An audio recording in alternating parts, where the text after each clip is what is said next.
Manufacturing Renaissance. Mr. Aniket Dharamshi from ValueQuest will be introducing this megatrend.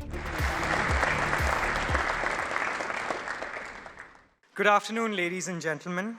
It's my pleasure and honor to welcome you once again to the ValueQuest Inflexion Day.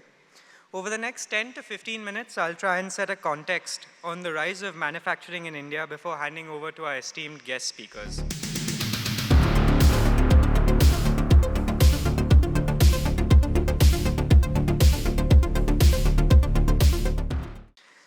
So it would not be an understatement to say that the services sector drove India out of being an agrarian economy, and over the last 3 decades has been a shining jewel for the country. The service sector contribution to GDP has risen steadily. In contrast, manufacturing has flatlined. We feel we are at the beginning of a growth spurt in manufacturing, and this share of GDP is set to rise from 10% to about 20 to 25%. While the value of the services sector is great, the manufacturing sector lagging behind has had serious implications for India. It has driven trade imbalance, deficits, it has increased dependence on China, and in particular, the growing import of electronic components due to the advent of electronics in all walks of life was set to exceed even the import of crude oil in our country. Therefore, manufacturing is the need of the hour, as this push will encourage self-reliance, a higher value add, and hasten the shift from an agrarian economy. The overarching goal is to create wealth, reduce import dependence, and correct trade imbalances. This will also be an employment generation for a youthful India. Indeed, the areas of policy action align to give rise to a manufacturing strategy. And as you can see on the screen, what we are trying to aim to do is to build a globally competitive supply chain to create economies of scale, and through all of these efforts, build Indian champions for the long term, technologically, and for financial independence. With a focus on manufacturing-led value creation, the government of India embarked on Make in India in 2014. Initial success was limited as there was little clarity on the implementing agency, and there were too many sectors under Make in India 2014. Under Atmanirbhar Bharat, lacunae were addressed and champion sectors identified. The government of India was clearly after value creation and using local consumption to boost manufacturing and eventually export. The policy action has included sweetening the deal with tax reductions. Although the corporate tax rate is at 25%, the tax rate for new manufacturing capacity stands at a globally competitive 15% at the bottom or at the front of this graph. Unlike many countries where stimulus has been aimed at the demand side, the PLI scheme is a groundbreaking, visionary, and potentially game-changing shot in the arm of the supply side of manufacturing. Needless to say, when all else fails, it's the whip of mandate which has been used to create change. For example, the defense acquisition policy of 2020, which has invigorated the Indian defense manufacturing landscape. India has also been bolstering its global presence by increasing participation in trade, with several free trade agreements in place and several more on the way.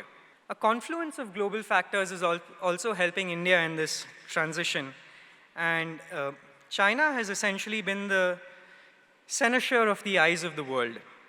The agility and decisiveness of their communist totalitarian system has allowed China to ascend to the top of the global manufacturing hierarchy. However, the errors of judgment, such as the one-child per couple policy, which was mandated in 1980s, superimposed on a natural reduction in childbearing due to higher prosperity, which means that China is now teetering at the edge of a precipice of a demographic collapse. By 2040, India will have a decisive edge over China in the working age population, as shown by the bottom right graph. Over 80% of the population by 2040 will be in the working age group and contribute robustly for our country. And India enjoys a significant labor cost advantage, which is likely to remain for the foreseeable future. Indeed, such a transition will always have stumbling blocks. Despite rapid changes in industry and business, India still has to find her feet in research and development. As such, overall spends in this remains low, but efforts are underway to encourage innovation and innovators alike. For instance, the Ministry of Science and Technology has been leading the charge with incubation centers for new ideas and ideators in eminent institutes such as the IITs, the IISers, and the IISCs of this country. Female participation in the workforce remains low. However, new sectors such as EV manufacturing, electronics, and renewable energies have shown the power of female participation and the value of additional potential from this section. Clearly, changes are underway here. Also, with the overall quality and employability of Indian talent is not often commensurate with their qualifications, significant efforts are underway to rationalize the education sector, such as the advent of private universities, recognition of deemed universities with their own syllabi, and so on. This is a refreshing change. As Mr. Tripathi touched upon this, I'd like to continue it. Logistics remains a challenge with high road share driving up costs. And the PM Gati Shakti program is a step in the right direction and aims to streamline logistics.